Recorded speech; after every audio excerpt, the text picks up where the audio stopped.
In this video, I'll show you how to report a fake Facebook account in just a few simple steps. If you come across a fake profile pretending to be someone else or using suspicious information, Facebook allows you to report it so their team can review the account and take action if necessary. First, open the Facebook app and go to the profile of the account you want to report. Once you're on their profile page, tap on the three dots next to the message or follow button. A menu will appear with several options. From this list, tap on Find Support or Report Profile.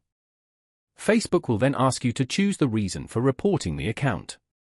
Select the option that best describes the problem, such as pretending to be someone, fake account, or another relevant reason. After selecting the reason, follow the instructions on the screen and tap Submit to send the report.